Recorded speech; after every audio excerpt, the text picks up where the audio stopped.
Hey guys, welcome to my channel. Guys, South Africa is a movie. It's a bomb after bomb after bomb.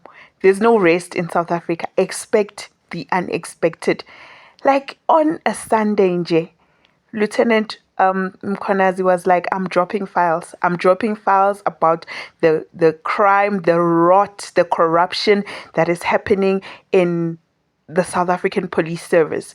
And a person asked him, like, are you not scared for your life? And his answer was very profound. And this is what he said when they asked him, are you not scared about your safety when you are exposing so many people that are at such a high level?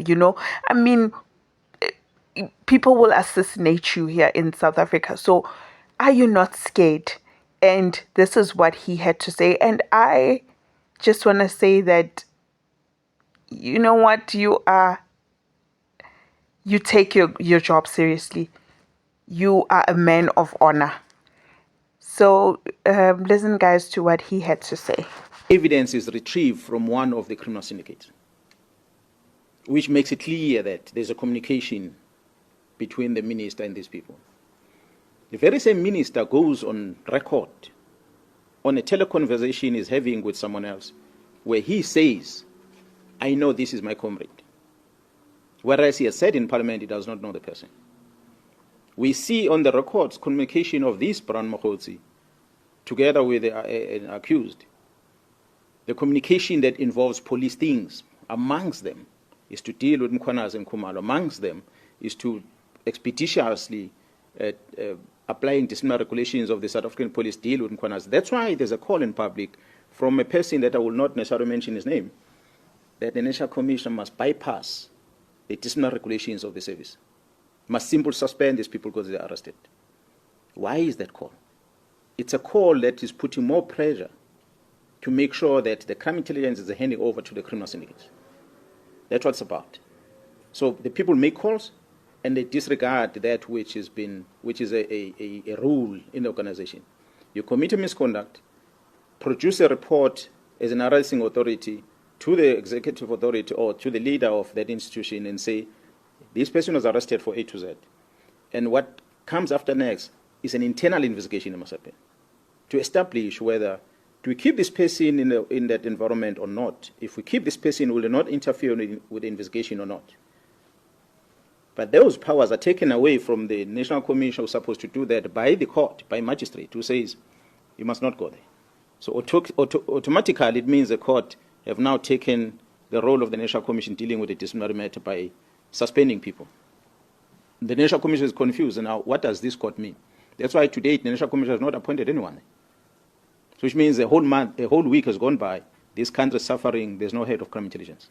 Because court decided, not the court, maybe let me rephrase, one presiding officer decided that these people cannot go and work there. So that almost suspended the entire disciplinary regulations of the police, which is a concern. Not to say people did not commit misconduct. They would have been arrested if they committed misconduct. But allow the internal process to happen. But they are not doing that. They are on the media attacking.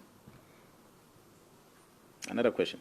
Obviously, with all this work that you have been doing, arresting criminals and trying to dismantle this drug cartel or criminal syndicates, do you believe that all these investigations against you, they were purposefully targeting you so that you can be removed or eliminated from these investigations? And do you believe that your safety is in jeopardy after this revelation? Yeah, well, the safety of South Africans is in jeopardy. At least Mkhwanazi still has a firearm. He still has a men and women that he works with.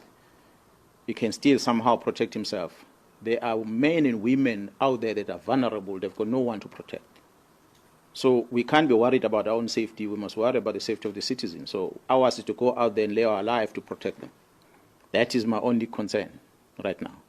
Not about my safety. Everyone shall die. The time will come.